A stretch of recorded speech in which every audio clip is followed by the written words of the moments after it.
اگر آپ اس ٹائم پہ نہیں بلند کر سکتے. ڈاکٹر صاحب آپ کوئکلی فورسفلی کر رہے ہیں. ڈاکٹر طارق فضل سچوئی صاحب. حمایت میں کھوڑو صاحب آپ کی طرف بھی پھر آتی ہوں. دیکھیں جی میں صرف ایک چھوٹا سا نقطہ رکھنا چاہتا ہوں with all due regards for Saba صاحبہ کہ میں ایز اے پارلیمنٹیرین ماضی میں جب میں نے ملٹری کورٹس کے قیام کی بات کی ان کے قیام کے حق میں ووٹ دے چکا ہوں.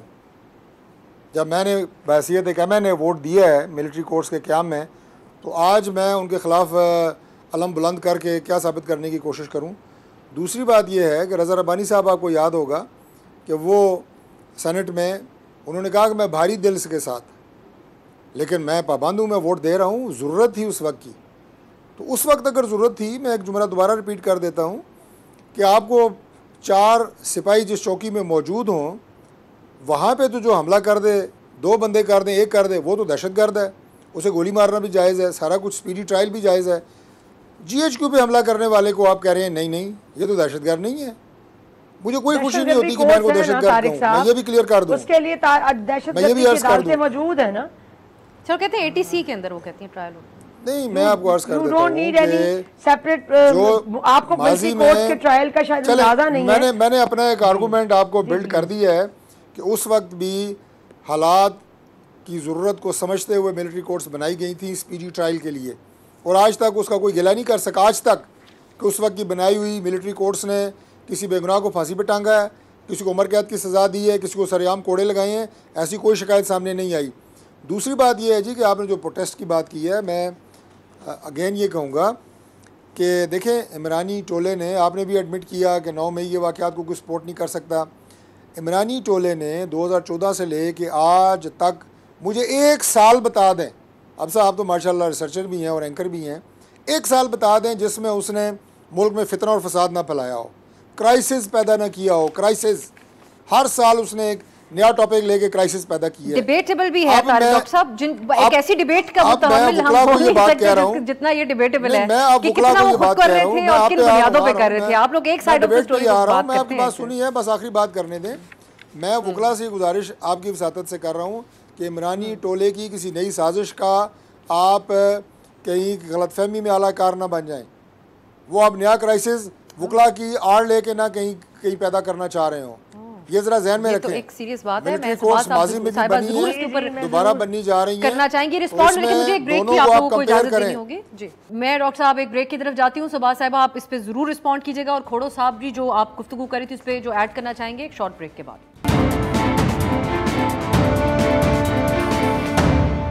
بریک کے بعد خوش آمدید. آج خواجہ آصف صاحب پارلیمان کے اندر چیف جسٹس کو یہ پیغام بغیر ان کا نام لیے دے رہے تھے کہ کیا لیگیسی آپ کیا ورثہ چھوڑ کے جائیں گے.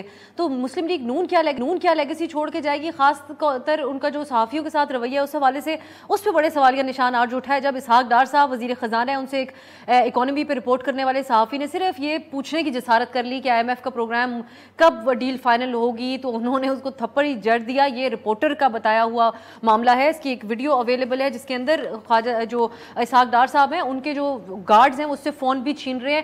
میں اس پہ آگے جا کے بات کروں گی. میں صبا صاحب آپ کی طرف آنے سے پہلے کھوڑو صاحب کا پوائنٹ لے رہی تو تاکہ آپ ان دونوں کی گفتگو کے اوپر رسپونڈ کیجیے گا. کھوڑو صاحب آپ کیا ایڈ کرنا چاہ رہے تھے جو صبا صاحبہ بات کر رہی ہیں ابھی بریک سے پہلے جو ملٹری کورٹس میں ٹرائل کی بات ہو رہی تھی؟ ذہن سے نکل گئی. چلے میں پھر صبا صاحبہ سے ہو کے آپ کی طرف آتی ہوں. صبا صاحبہ جو بات ڈاکٹر صاحب کہہ رہے ہیں کہ کہیں آپ لوگ کسی کے اعلی کار بن کے وکلا برادری استعمال نہ ہو جائے جو آپ آرگیومنٹس دے رہی ہیں اس کے اوپر کہہ رہے کیا؟ جی میں اس سے بالکل ڈس ایگری کرتی ہوں. میں سمجھتی ہوں کہ لیگل فٹرنیٹی واحد ایسی فٹرنیٹی ہے یا ایسی کمیونٹی ہے جو کسی بھی پریشر یا کسی بھی یعنی انفلوئنس میں نہیں آتی. اور ہم جو بھی ڈیسیژن کرتے ہیں یا جو بھی ہم کسی بھی کاز کے لیے آواز بلند کرتے ہیں تو وہ ہماری بڑی انڈیپینڈنٹ آواز ہوتی ہے اور وہ صرف یہاں نہیں وہ پوری دنیا میں سنی جاتی ہے. اور اب اس وقت ہمارے ملک میں ہمارا ملک جس کرائسس سے گزر رہا ہے, جس طرح فنڈامنٹل بیسک لوگوں کے فنڈامنٹل رائٹس کی وائلیشن کی جا رہی ہے, جس طرح ہیومن رائٹس ہم وائلیٹ کر رہے ہیں, میں سمجھتی ہوں کہ وہ اگر آپ کو یہ آپ ہمیں بتائیں گے کہ ہم نے کیا کرنا ہے تو میرا خیال ہے you will be at mistake. ہم وکیل ہیں اور ہمیں پتہ ہے لاء کا, ہمیں کانسٹیٹیوشن کا پتہ ہے. We are basically there for the rule of law and supremacy of the constitution. اور ہمیں پتہ ہے کہ ہم نے اپنے رائٹس کے اور لوگوں کے حقوق کے حق میں کب بات کرنی ہے. سو اس لیے یہ میں سمجھتی ہوں کہ یہ ایک انسیکیورٹی ہے جو مسلسل نون لیگ کے ساتھ شاید چلتی جا رہی ہے, شاید اسی لیے طارق صاحب نے اتنی اوپن بات کہہ دی کہ ہم نے نہ پہلے کبھی کسی کی لائن ٹو کی ہے وکلا نے، اور نہ ہم اب کریں گے. ہم ہمیشہ supremacy of the civil right, supremacy of the constitution کے لیے کھڑے ہوئے ہیں اور ہم ہمیشہ کھڑے رہیں گے. کھوڑو صاحب، آج نون لیگ نے بھی جو ان دونوں کے اوپر، کھوسا صاحب اور اعتزاز صاحب کے اوپر سیاسی مفادات کا الزام لگایا. یہاں پر اس خوف کا خدشے کا اظہار ڈاکٹر صاحب بھی کر رہے ہیں، سباز صاحبہ کو جو میسج وہ دے رہے ہیں. سو یہ تو ایک قانونی رائے بھی تو ہوتی ہے، جس طرح اعتزاز صاحب اور کھوسا صاحب جو ہیں وہ بھی تو ایک رائے رکھتے ہیں، تو کیوں نہیں ہو سکتی؟ آپ لوگوں نے ان کی رکنیت بھی معطل کر دی دونوں کی پارٹی سے. دیکھیں بات سنیں، ہم نے رکنیت اگر معطل کی ہے تو معطل کی ہے. ہم نے پارٹی سے نکالنے کا اس کا حتمی فیصلہ نہیں کیا.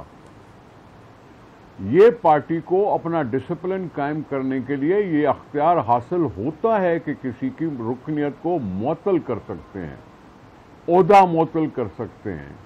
یہ معطل کرنے کا مطلب ہے کہ تھوڑا سا ان کو صفائی کا موقع مل سکتا ہے. وہ ڈیپینڈ کرتا ہے کہ وہ صفائی دیتے ہیں یا معطلی سے پھر وہ فائنل کرٹن تک چلے جاتے ہیں کہ چلو جی وہ پارٹی سے نکل گئے. ویسے ایک کھوڑو صاحب مجھے اجازت دیتے ہیں اگر آپ سر، یہ نکالنے سے 2 قدم آگے بات گئی ہمیں جاتی ہوئی نظر آئی، جو ہم نے ویسے اس سے پہلے اس طرح پیپلز پارٹی میں دیکھا نہیں.